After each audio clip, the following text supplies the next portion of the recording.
I'm Emily, and Jake, who is 2 years older than me, is a science enthusiast living his childhood dream with a research job. He seems fulfilled despite his busy schedule. Our son Mike is 3 years old, sharing Jake's love for observation and experimentation. Currently, he's fixated on the goldfish he caught at the fall festival. Our daughter, Sarah, at 1 year old, is a delight with her chubby cheeks and love for food, bringing comfort and joy to our household. Life seems pretty good for our ordinary family, except for one recurring issue: dinner. As I was trying to calm down my crying daughter and finish dinner, the doorbell rang. Without hesitation, my mother-in-law entered our home, a familiar occurrence. Though not always on the same day, she tends to show up around this time frequently enough that Mike hardly notices. More fried food again. That's not good, so oily. You need to take better care of Jake's stomach when he comes home tired from work. It's not good for the grandkids either, she remarks, as she begins setting the table with the dishes she brought. But Mike really likes it, I defend weakly. That's because you only feed him junk, she retorts. Look, I've made a creamy vegetable stew and minestrone for you. It's important for the kids to get used to Western food from an early age. With large containers of stew and minestrone, she sets the table enough to last for days. I feel a pang of disappointment seeing the stew, mostly carrots and cabbage. Come on, stop daydreaming. I'll take the food you made home with me, she declares. We can't waste food. This routine has become all too familiar. Last time, she replaced my clam chowder with her fried chicken, then left without much acknowledgement of her grandchildren. As she leaves, my son's sad face tugs at my heartstrings. Don't worry, there's a little bit of meat left, I reassure him, but inside, I'm frustrated. This intrusion has become unbearable over the past year. Her unannounced visits during dinner prep time, her criticisms, and now taking our food home with her. I can't imagine her, living alone since my father-in-law passed away, consuming all 3 servings. She's probably throwing it away. As I cook baby food and try to distract the kids, I can't shake off this feeling of dissatisfaction. Growing up in a family that owned a restaurant, I learned to cook from my dad, and I'm confident in my culinary skills. It's frustrating to have them negated by her overly sweet cream stew. But with Mike in the picture, I've struggled to stand up to her.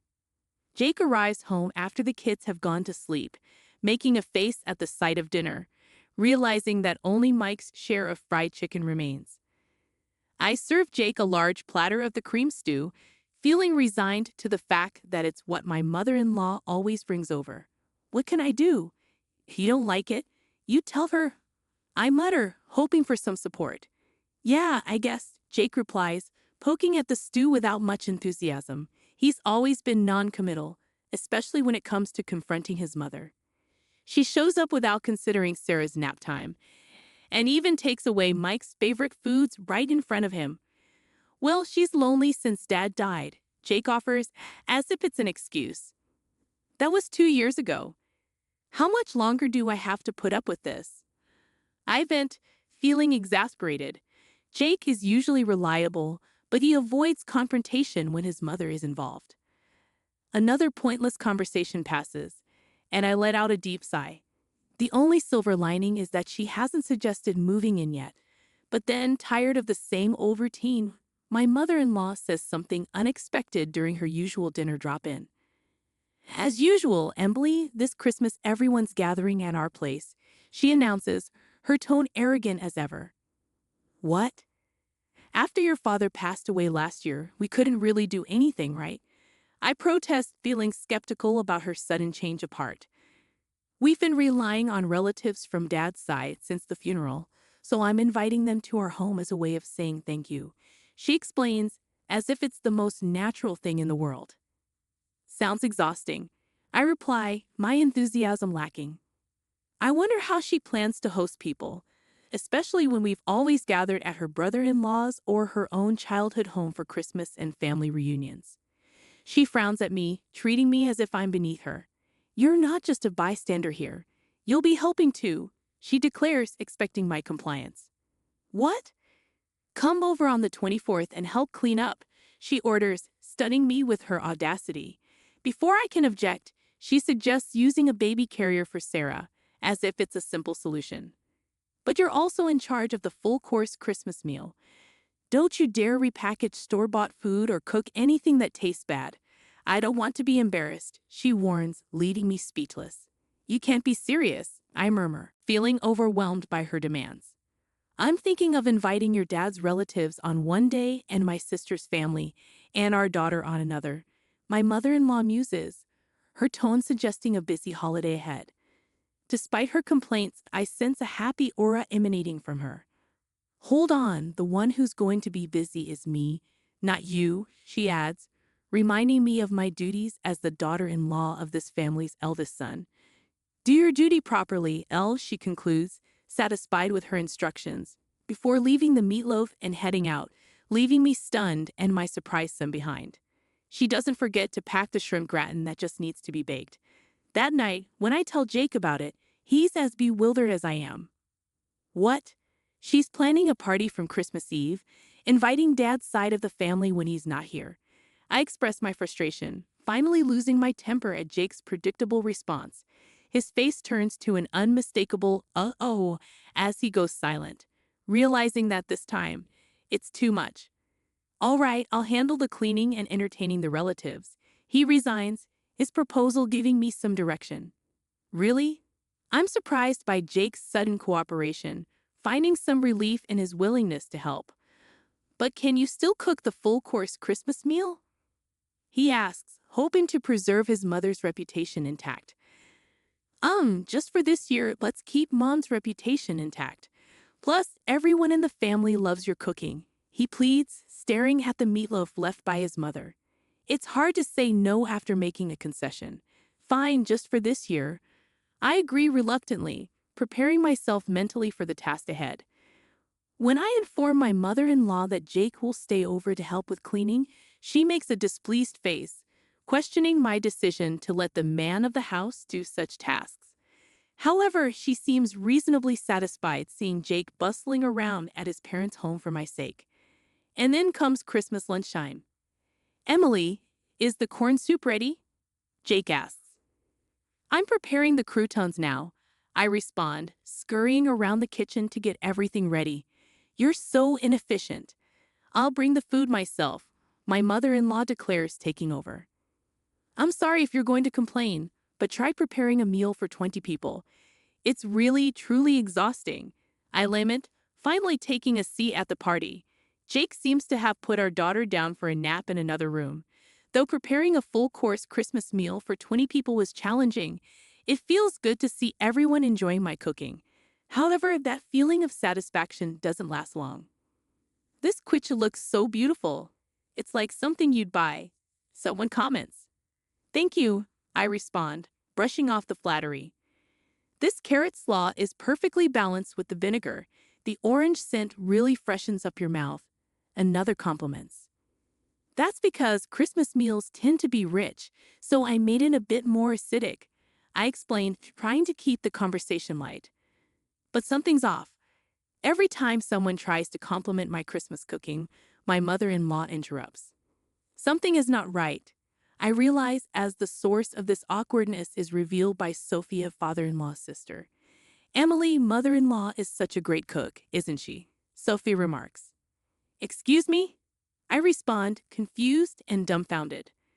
Unperturbed, Chatterbox Sophia continues her story.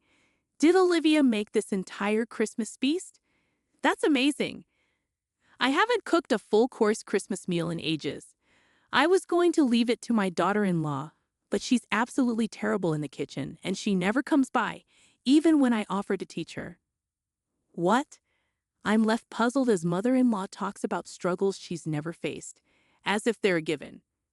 Oh, Emily, you should really take after Olivia while she's still well. Jake might miss the taste of home sometimes, you know? The way to a man's heart is through his stomach, Daniel, a relative hanging around, remarks, seemingly mocking me. While mother-in-law smiles and feigns humility, I'm left astonished. As I stand there, she mouths, go along with it. Apparently, she's been claiming all my dishes, including the Christmas feast, as her own and sharing them with the family. Now she wants me to be complicit in her lie. No way, especially after she's been criticizing my cooking all this time. I want to speak out, but I'm overwhelmed by the crowd, finding myself speechless. My savior turns out to be my son. Mama's omelet is really tasty. It looks different than usual, but your omelets are always good. His high-pitched voice echoes through the room, silencing the noisy adults.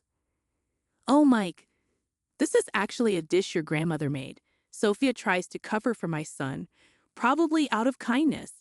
But my son responds astonished. Huh? But it's tasty, so it's got to be Mom's omelet.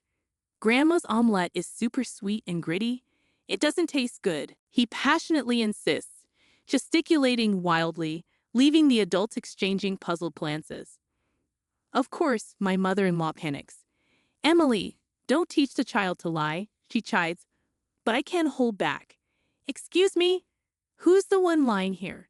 Mom, am I a liar? Mike looks up at me, his face full of insecurity. That's when I feel my blood boil. I've put up with my mother-in-law because she's Jake's mom and Mike's grandmother, but a grandmother who turns her grandson into a liar just to save face is nothing but evil. If she's going to make my child a liar, I'll become a demon if I have to. Taking a deep breath, I straighten my back. Mike is not a liar. The one lying here is you, Grandma, I declare, shocking everyone, including myself. Standing up, I point dramatically at the table. I made this entire Christmas feast, including the corn soup, everything from start to finish. Naturally, the room erupts. My flustered mother-in-law begins to panic and yell. Wait, Emily, you've been lying this whole time. Have you lost your mind?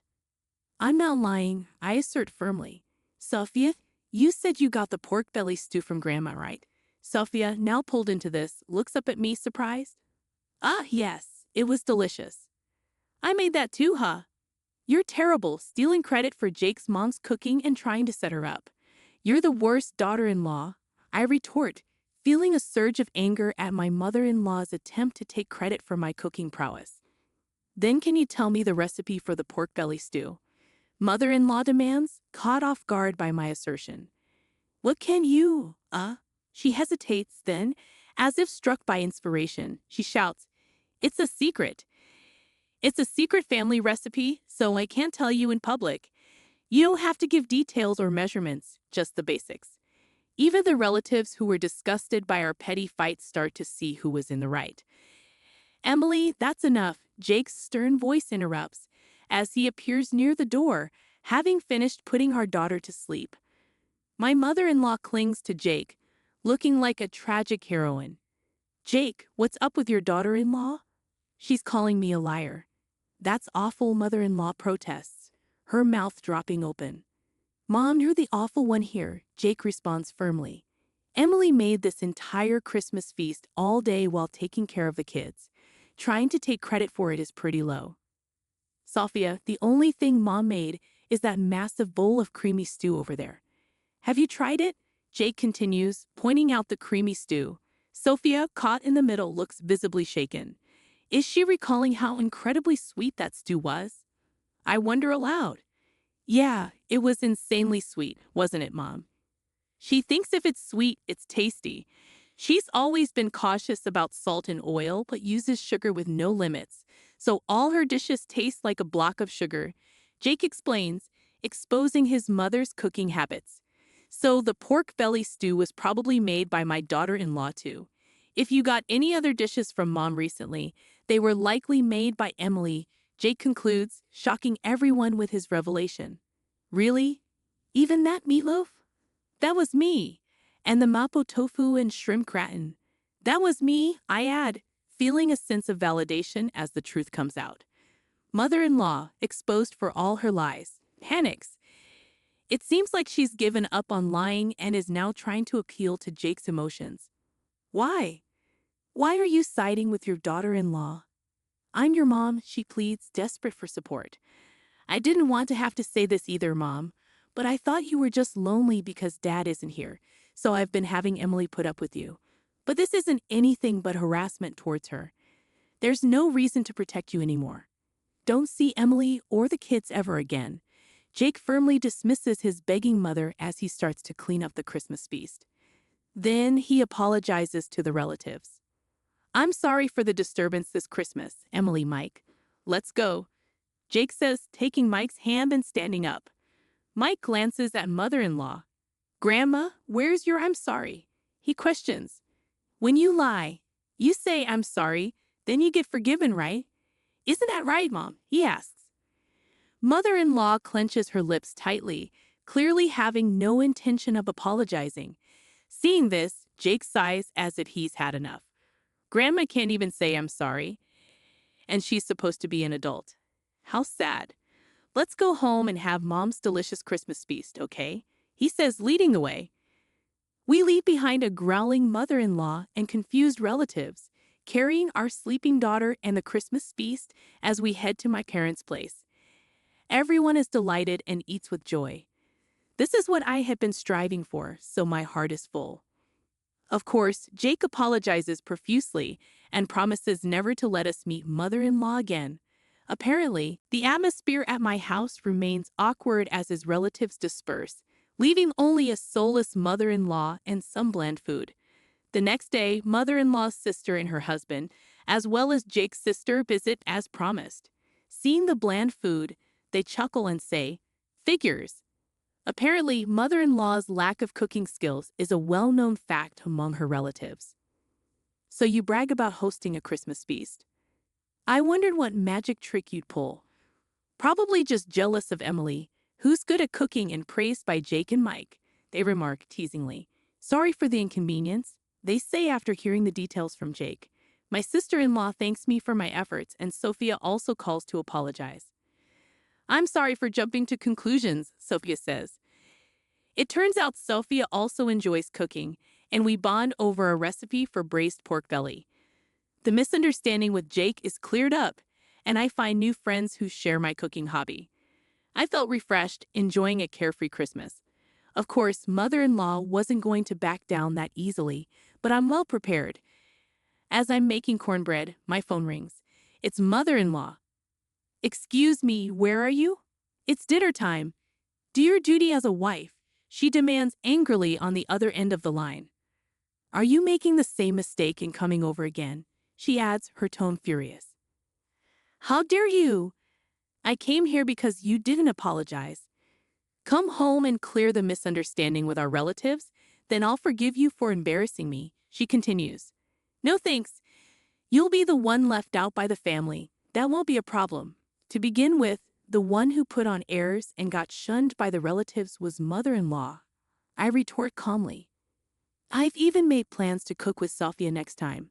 I add, knowing it will sting. What? Mother-in-law is stunned, probably never imagining that I'd become close to father-in-law's side of the family. So what now? Still got any moves left? I ask, delivering another blow. Also, I'm not returning to that house, I declare firmly. What? Yes, the kids and I have been staying at my parents' house since Christmas. We're planning to find a new place to live now that the holidays are over. Initially, living near Mike's family was mother-in-law's strong insistence, but Jake's workplace is actually closer to my parents' house. I explain. Didn't Jake tell you to stay away from daughter-in-law? But since mother-in-law can't listen better than a child, we've decided to physically distance ourselves. Right now, Jake is the only one living there, and he'll leave once he's ready, I reveal, adding insult to injury. What? Where are you? Mother-in-law's voice grows frantic. Who knows? You think you can get away with not cherishing Jake's mom? Yes, because Jake and sister-in-law have forgiven me. It's okay. Well, wait. What? Thank you for everything so far, mother-in-law. I'm so happy I'll never have to see you again. Goodbye, I say, ending the call with a laugh and blocking her number to ensure I never have to hear her voice again. 2 years later, my family happily waits for my cooking in the living room, playing around as I fry the burgers in the kitchen. My heart warms up again today, watching them eagerly await my cooking, with smiles on their faces.